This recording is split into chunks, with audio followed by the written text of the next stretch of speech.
Hi guys, let's look at duplicating objects around a circle, or the first part of duplicating patterns in Affinity Designer in Windows PC.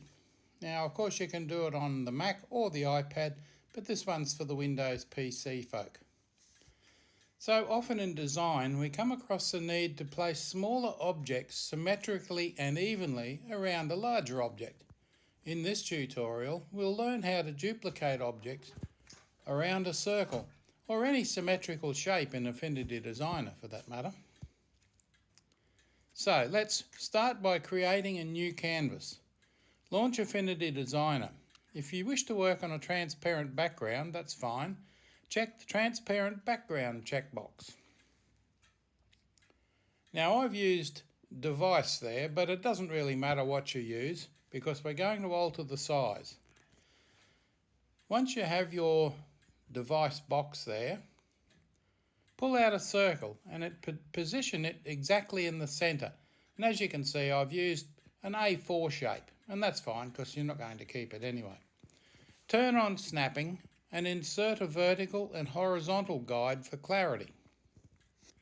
That just helps you make sure you've got the circle in the centre. Now let's colour the circle. Select the circle and select fill, and fill the circle with some colour, and I've used 00CEC9, the RGB hex sliders. Very easy, you know how to do that. Now setting the teardrop object, we're going to put teardrops all around the circle.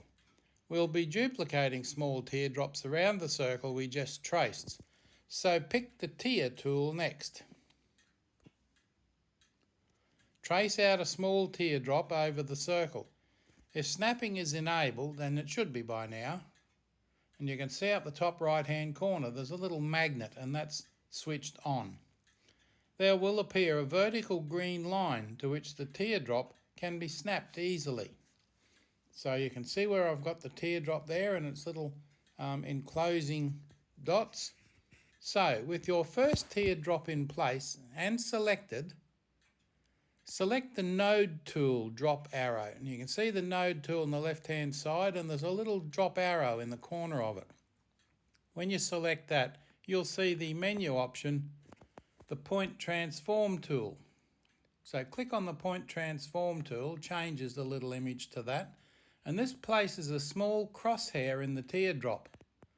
So anything that's selected will get a small crosshair in the centre of that object. Now the secret here is you can drag that crosshair to the centre of the big circle. The snapping guide will tell you when you have it exactly entered.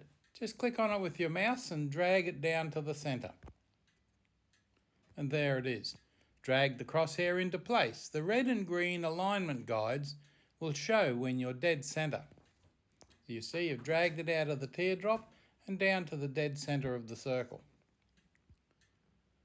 Now, check the crosshair is in the centre position. Yes, we got that. Select the teardrop and duplicate excuse me, and duplicate it. Either Control J or Edit and then Duplicate Selection.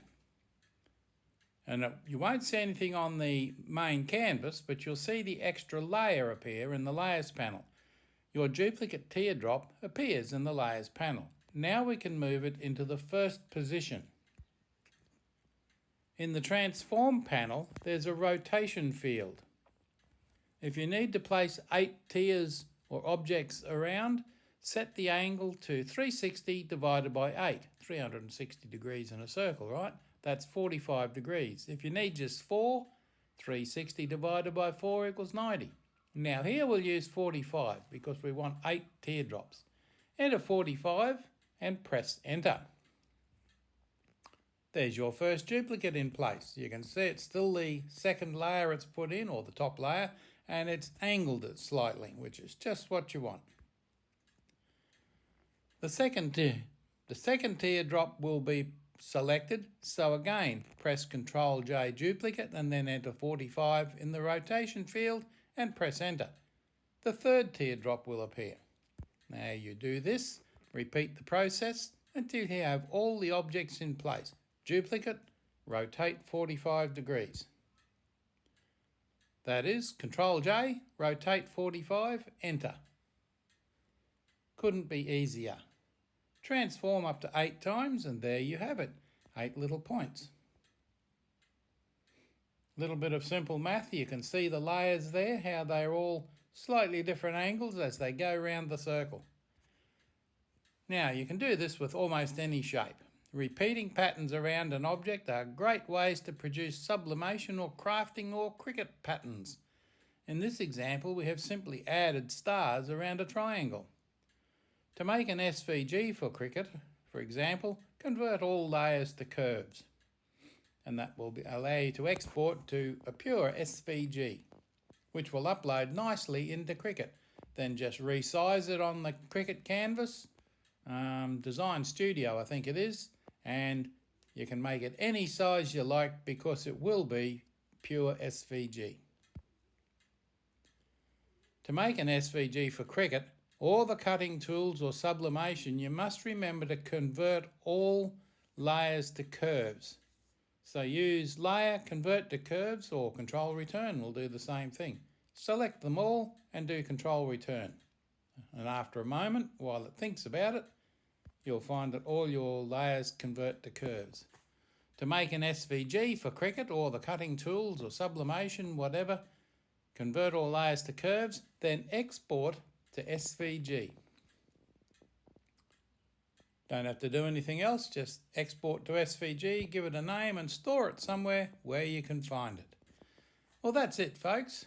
Thanks for watching this short little video. I hope you enjoy it. Don't forget to subscribe to my channel. I really appreciate it. Give it a thumbs up and tap the bell. Makes it easy for me to count.